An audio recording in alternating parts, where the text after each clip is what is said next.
तो वो अपने हिसाब से फैसले ले रहे हैं,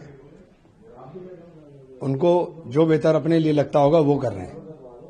उसमें हमारा बोलना मैं समझता हूं बेमानी होगा। लेकिन इतना जरूर है कि ईरान ने उस महाशक्ति को ये दिखा दिया है कि सब कुछ तुम ही नहीं हो। एक ताकत जो ऊपर सबके ऊपर बैठी है वही तय करती है कि क्या होता है, और ईरान ने साबित किया है।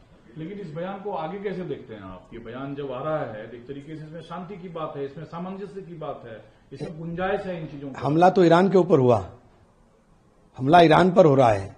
165 बच्चे एक स्कूल के ऊपर बम मार करके ईरान के मारे गए। तो जो लोग इन मासूमों के कातिल हैं, इन मासूमों के कातिल लोगों के सामने आ रहे हैं, लोग समझ रहे हैं, पूरी दुनिया में सब समझ रहे हैं कि कौन गलती पर है। लेकिन इस बीच वर्ल्ड ऑर्डर में रूस का अपना एक रुतबा, एक साख है। व्लादिमीर पुतिन ने ईरान के राष्ट्रपति से बात की और उन्होंने कहा कि दुश्मनी को तुरंत खत्म किया जाए, और ये भी कहा कि जबरदस्ती किसी भी झगड़े को नहीं सुलझाया जा सकता है, इसको पॉलिटिकली और डिप्लोमेटिक तरीके से ही सुलझाया जाए। तो रूस के राष्ट्रपति क्या कहना चाहते हैं? कुछ नहीं कहना चाहते, सब अपनी भूमिका निभा रहे हैं, बस हम ही हैं जो अपनी भूमिका नहीं निभा पा रहे हैं। इस बीच जो ऑयल को लेकर एक नया बवाल मचा है कि अमेरिका ने भारत को कहा है कि 30 दिन तक रूस के हमारा बन क्या गया। मैं भी देख रहा था सुबह 2005 में मनमोहन सिंह जी वॉशिंगटन में खड़े होकर कह रहे थे कि इराक के ऊपर हमला करना एक बहुत भारी गलती थी। तो अमेरिका में खड़े होकर बोल रहे थे। इनमें तो यहां ये हिम्मत भी नहीं बची कि ये कह सके कि ईरान के सुप्रीम लीडर का जो कत्ल हुआ है उसके ऊपर संवेदना ही दे सकें। बिहार के मौलाना के बयान को लेकर आपके प्रदेश उत्तर प्रदेश में हाय तौबा मचा हुआ है। हालांकि उनके शब्दों की आलोचना हो रही है, योगी की मां का रिफरेंसेज रखते हुए उन्होंने कहा। अरे बहुत गलत बात है, ऐसी बात है। ये सब लोग प्रायोजित लोग हैं, ये कहलवाए जाते हैं, कुछ नहीं है। इनकी बातों से क्या मतलब है?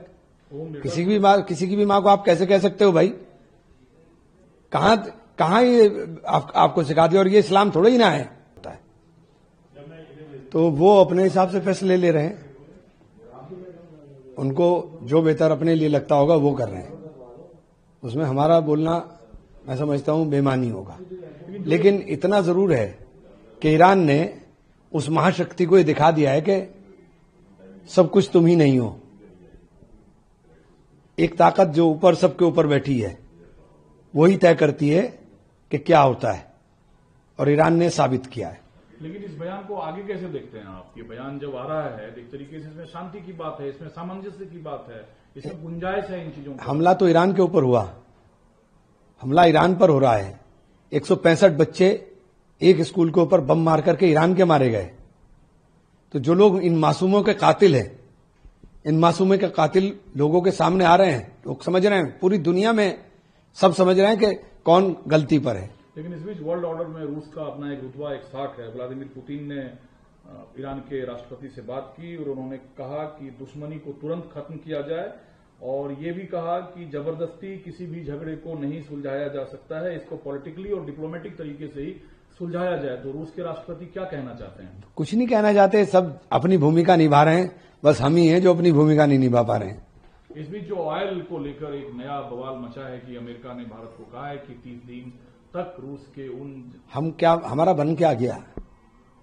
मैं भी देख रहा था सुबह 2005 में मनमोहन सिंह जी वॉशिंगटन में खड़े होकर कह रहे थे कि इराक के ऊपर हमला करना एक बहुत भारी गलती थी। तो अमेरिका में खड़े होकर बोल रहे थे। इनमें तो यहां ये हिम्मत भी नहीं बची कि ये कह सके कि ईरान के सुप्रीम लीडर का जो कत्ल हुआ है उसके ऊपर संवेदना ही दे सकें।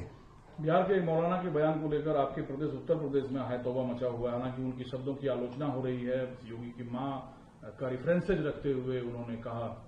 अरे बहुत गलत बात है, ऐसी बात है। ये सब लोग प्रायोजित लोग हैं, ये कहलवाए जाते हैं, कुछ नहीं है। इनकी बातों से क्या मतलब है? किसी की भी मां को आप कैसे कह सकते हो भाई? कहां ये आपको सिखा दिया? और ये इस्लाम थोड़ा ही ना है।